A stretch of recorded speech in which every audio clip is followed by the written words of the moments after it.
Today on VOX, we'll have information on the Genoa Bridge collapse and more. Lane Webb will have your local weather, Jay Standridge will have your sports, and Brett's picks will be with Brett Whitehead. It's Thursday, August 16th, 2018, and you're watching VOX News Today. Please stand for the pledge of the flag. I pledge allegiance to the flag of the United States of America and to the republic for which it stands, one nation, under God, indivisible, with liberty and justice for all.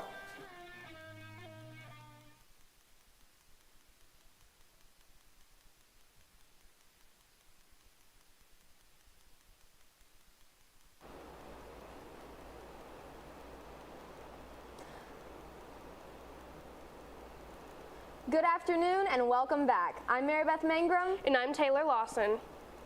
There is a serious shortage of O-negative blood, and the nonprofit Regional Blood Center Blood Assurance is looking to the Cleveland community for help. Donors with O-negative blood are urged to make donations as soon as possible. Blood donations contain red blood cells that can save up to 3 lives. Many people who have undergone surgery, are suffering from cancer, or have conditions such as sickle cell disease rely on these donations for survival.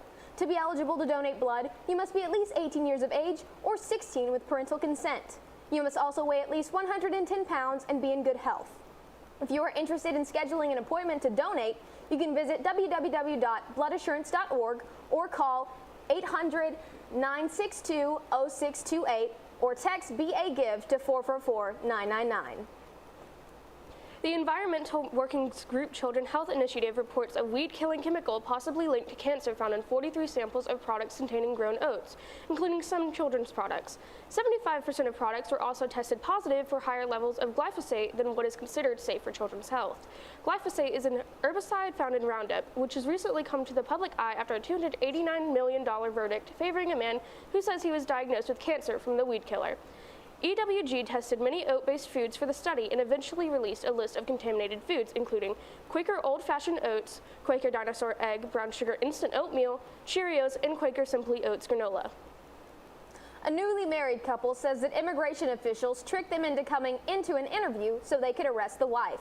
CNN's Bill Rapley has the story. Lillian Calderon and her husband Luis Gordillo sat down today for their first interview since these documents were submitted to federal court.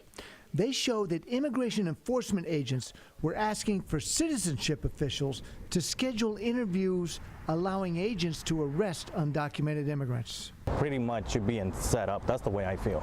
Couples come to Citizenship and Immigration Services to verify their marriages when an American is married to a foreigner when they're trying to become a citizen.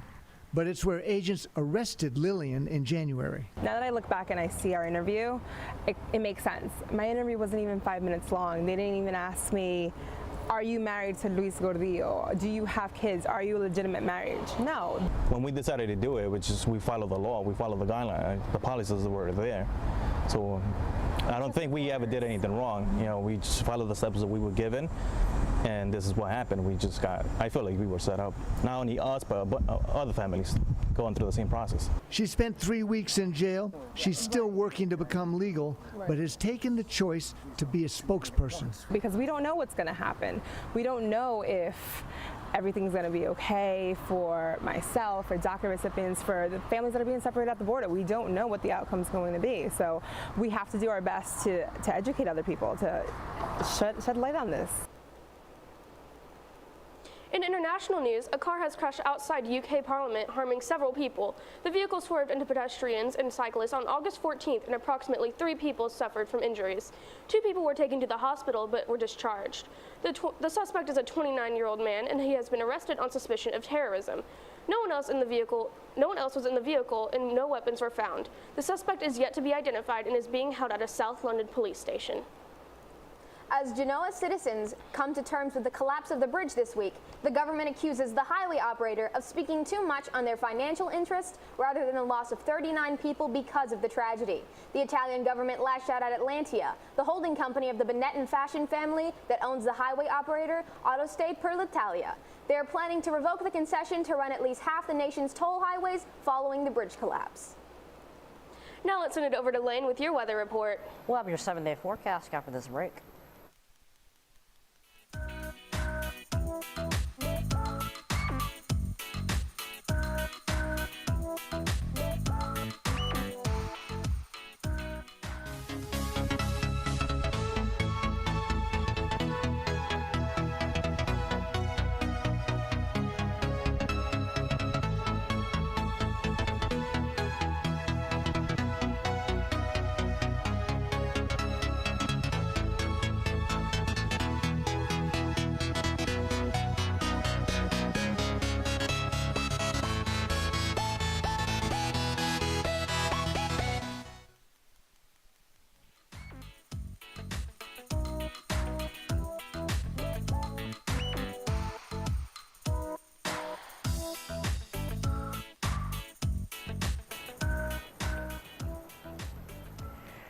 Now let's take a look at that 7-day forecast.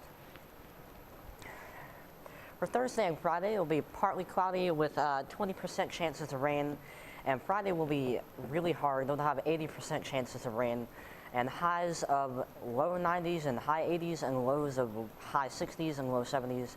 Saturday, Sunday, Monday, and Tuesday will all have 60% chances of rain, with highs in the low 80s and lows in the high 90s.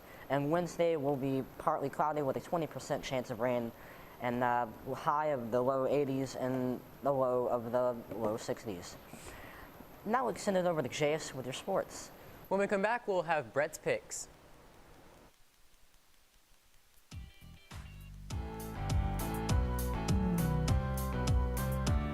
You can be the greatest, you can be the best, you can be the king, come banging on your chest. You can beat the world, you can beat the war, you could talk to God, go banging on his door. You can throw your hands up, you can beat the clock, you can move a mountain, you can break rocks, you can be a master, don't wait for luck. Dedicate yourself and you can find yourself. Stand in the Hall of Fame. And the world's gonna know your name.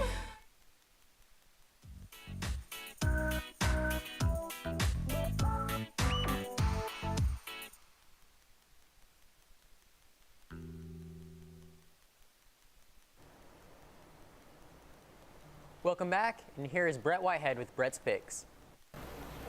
Hello and welcome to the inaugural episode of Brett's Picks this fine 2018 fall season of football. I'm Coach Schroyer. This is Brett Whitehead. How you doing, Brett? Good. Brett's been here with me. Is this like 11, 12, 50 years? I mean, it's been a long time. Glad you're here, though. Let's jump into it. Let's talk about some football. Look at this. Upcoming NCAA football, we want to talk about Coach Jeremy Pruitt, head coach of the Tennessee Volunteers, trying to turn things around. What do you know about Jeremy Pruitt? He's a new coach. He's the new head coach. He's brought in a lot of people that have already made a huge impact. One of the things that I will note is strength and conditioning. Injuries seem to be less going into the season, which is a really good thing. We still have a couple weeks before they play their first game, and there's just a lot of excitement brewing up there. Now, the games that will begin the season will start next week on Saturday, not this week, the 25th. And you have Duquesne, UMass, Prairie View at Rice, Hawaii at Colorado State, Wyoming at New Mexico. Probably the only game out of that I really want to watch is the Wyoming at New Mexico. My parents are from Wyoming, and we used to cover a lot of Wyoming games over the years, but we really wanted to get into that true D1, football, and this is kind of the taste of it right here. Hawaii at Colorado State, that ought to be a great game. And anyway, just letting you know, we're kind of New Mexico. We're kind of like in the preseason element of getting ready. They're still scrimmaging on campuses. And let's talk about some high school football. Starting tonight, big game. Oak Ridge, where are they at?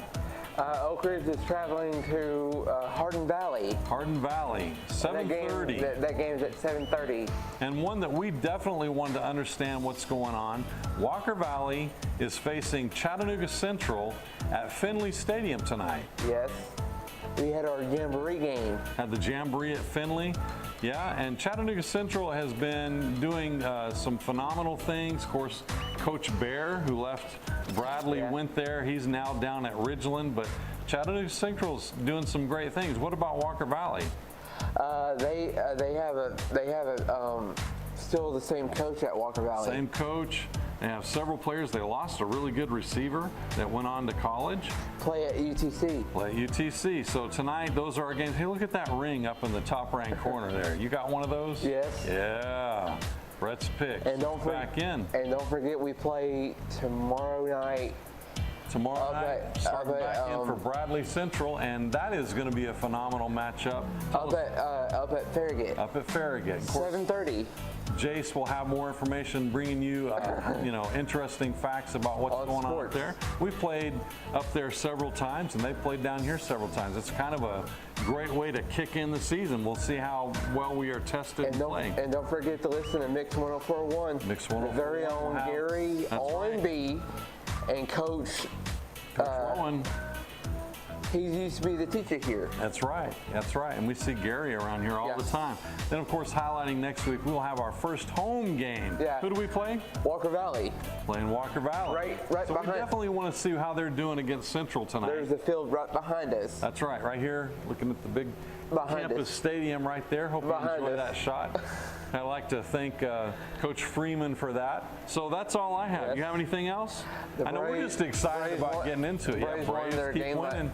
The Braves So won their game last night, 5-2. until next week, I'm Brett Whitehead I'm Coach Schroyer, and we'll see you on the sideline. Welcome back, and here's a look from MLB last night. The Braves went into the game 8-1 at home in the past 9 games, and Ronald Acuna Jr. was intentionally hit with the first pitch of the game. The bench is cleared, and Acuna was taken out. The Braves go on to win the game 5-2. The Giants faced the Dodgers in the series finale. The score was tied in the 9th inning, and they went to extras. In the bottom of the 12th inning, Brian Dozier hit a sacrifice fly walk-off to end the game 4-3. The Toronto Blue Jays traveled south to take on the Royals.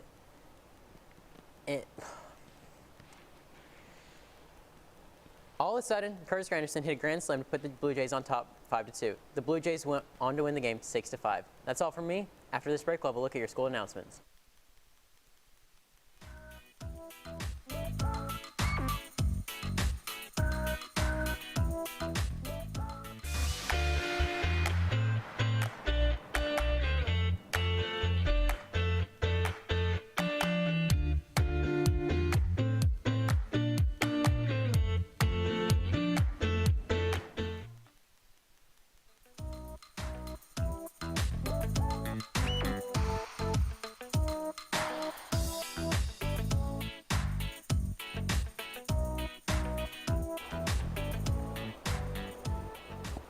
All right, Bradley Central, let's take a look at our school announcements.